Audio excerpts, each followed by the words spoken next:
Today, we are looking at the interior of the 2021 Chevrolet Tahoe High Country. What does the most expensive and most luxurious Tahoe get you on the inside? Let's go ahead and find out.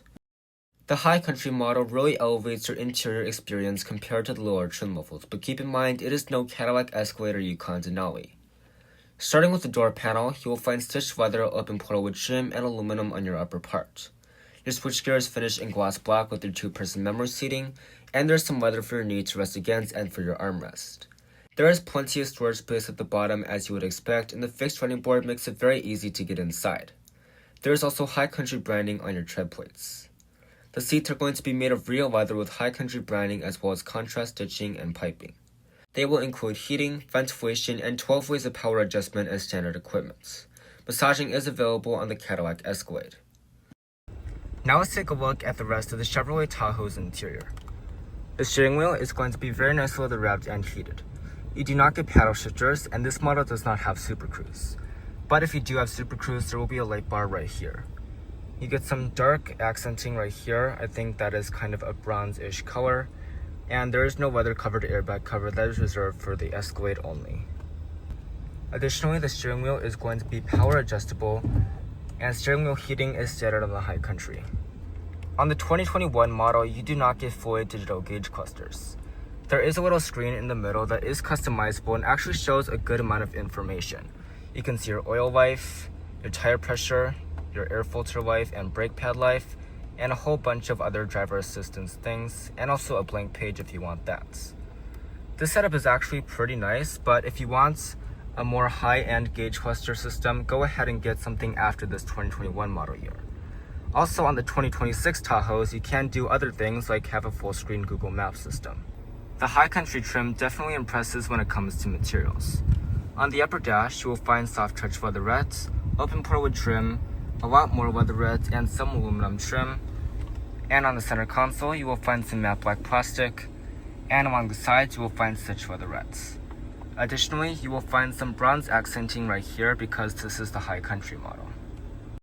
When it comes to materials, the Tahoe also impresses in this area.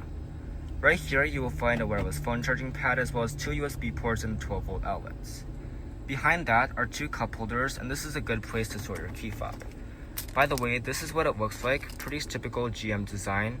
You can pop the back glass and remote start the vehicle from the fob itself. Additionally, on the side, you will find a little cubby, and that is on both sides of the center console. And right here is a good place to store your phone, although it does not charge. In the center console, you will find a massive amount of storage space. First of all, there is this little tray that you can remove. It has plenty of space in there alone, and you also get two USB ports and a rubber lining. Also, if you want some more space and just a very cool feature to have in your Tahoe, you can option on a power sliding center console. Basically, this armrest portion will slide back, and you'll find some secret storage under there. I also cannot forget the fact that the door panels are absolutely enormous, and there's a sunglasses holder right here. So, when you open this up, you'll find a pretty deep felt-lined area in there, and this is actually really nice because a lot of newer vehicles don't have sunglasses holders at all. So, this is very nice that Chevrolet actually thought of that and put it right there. Climate controls are going to be physical buttons and knobs. I will admit this area is way too busy for my preference along with the area next to the steering wheel, but it still works. You can adjust the temperature by using these knobs right here. There is dual zone up front and one zone on the rear in every Tahoe. You will also find your controls for heated and ventilated seats. You can heat the backrest only, and you can also heat the bottom part and the backrest as well. You can also control your rear climate that will pop up right here on the main screen. You have your defroster controls, your AC on or off, and your different mode selections. This area is a little bit more simplified for the 2026 Tahoe. As far as the main infotainment system is concerned, you actually get a pretty nice setup on this 2021 Tahoe. This doesn't have the latest GM software with Google built in and all the latest graphics, but you still get wireless Apple CarPlay and Android Auto as well as navigation built in. You also get a 10-speaker Bose sound system, which is standard on pretty much every single Tahoe. And if you don't want to touch the screen, you can use these knobs down here, and this button obviously will go back to your home, and this is your volume knob right here. These feel relatively high quality. There isn't really anything mind-blowing about the quality of these buttons, but I feel like they're not terrible. I was pretty surprised with the technology in this 2021 Tahoe, considering that this car is almost 5 years old. But I have to say, GM is always on top of it when it comes to infotainment software. You guys probably have noticed this by now, but the shifter is located up here. I know a lot of people don't like it, but I have to say it works pretty well. By the way, the placement of the shifter is beautiful. You can just reach your hand over from the steering wheel and go right back. Pull the D for drive. You can manually shift through the 10 gears with these buttons right here. Push the N for neutral, and pull the R for reverse, and that'll bring up a very high resolution backup camera. I have to say, GM makes the highest resolution cameras in the auto industry. You have multiple different angles, which is amazing. You can also look at your wheels, these beautiful 22 inches, so you don't scrape them on the curbs. And the parking sensors also work pretty well. Now, they don't beep like they do in most cars. They actually vibrate your seats, which is actually a lot more effective. It gets your attention a lot more, and also it isn't annoying for the other passengers. That would seem to be the case for the other Tahoes, but as you can see, I am pulled right up to my tripod and this car isn't doing anything. I think this is a problem with this particular car because every other GM product I've been in, it actually worked. So I don't think you should be concerned, just make sure it works when you test drive a vehicle.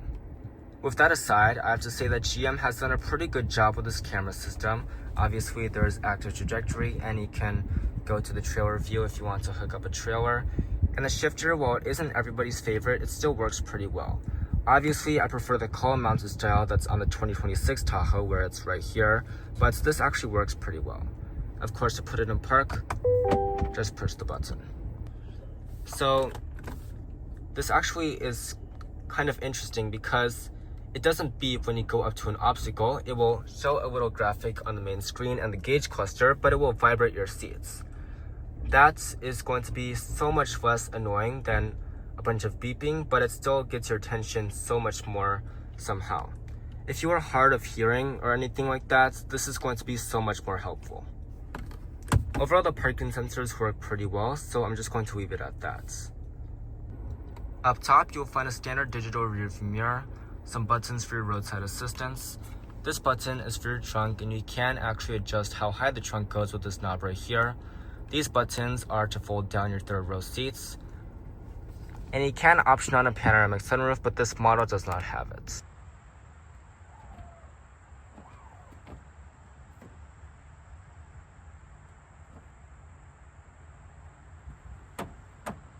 Now let's check out the passenger side on the Chevrolet Tahoe. Starting with the door panel, you will find plenty of storage space at the bottom, as well as your leather armrest and leather and wood trim at the top. There is High Country branding on the tread plates, and taking a look at the seats, these are pretty comfortable overall, and they have High Country branding on the headrest, as well as heating, ventilation, and 12 ways of power adjustments. There is a grab handle for easier entry, and for amenities, you will find a little storage cubby over there, as well as a lot of leather and wood trim to take a look at when you are sitting in the passenger side. In the glove box, you will find plenty of storage space, but there is no felt lining, which is kind of unfortunate. But in a large family vehicle like this Tahoe, the rear seats are very important, so let's go ahead and jump right into that.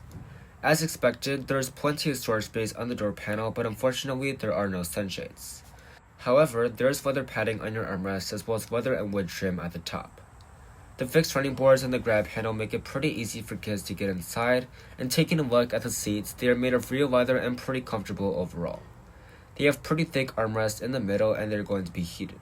They can also slide and recline. In the back of the Tahoe, as expected, there is plenty of legroom and headroom. The back of the seat is going to be finished in leather, and you also get a pretty large seat back pockets. You can also get a rear entertainment system, which is obviously not equipped on today's model. With that, you could watch YouTube and Hulu. In the middle, you will find all of your amenities. There are 2 cup holders, a third zone of climate control, heated seat controls, USB-C ports, and 12-volt outlets. If you choose the rear entertainment package, you will get HDMI ports as well. The High Country model can be equipped as an 8-seater, but this model is a 7-seater. The second row offers plenty of space and lots of amenities, but let's go ahead and see if the third row is any good. To get into the third row, just pull on this lever twice. That will fold the seat up and out of the way, but the only downside is that you cannot have a car seat installed. In the third row of the Tahoe, there is plenty of legroom and headroom, even with the seats slid all the way back. You can also stretch out your leg in the middle because this car has captain's chairs. For amenities, you will find an armrest, a USB-C port, storage, and a cup holder. Most middle seats aren't comfortable, but that is not the case for the Tahoe at all. Let's go ahead and check out the trunk, but exiting the third row, you're just going to push on this button twice. To open up the trunk, you have a few different options. You can use the hands-free access by waving your foot underneath the car. You can use the button on the key fob, the button on the inside, or the button mounted on the back of the car. But regardless of how you open the trunk, there is a ton of space in there. You can even get more if you choose the long wheelbase Suburban. Behind the third row, you will find 25.5 cubic feet of space. That expands to 72.9 when you fold down the third row and 121 as maximum. Some of those numbers are class fleeting, but they are all insane. If you want even more space, you can also get the Suburban. That will give you a minimum of 41 cubic feet behind the third row and 141 as a maximum. In the trunk, the Tahoe also has some nice features like a power outlet, a power folding third row, and a power release second row.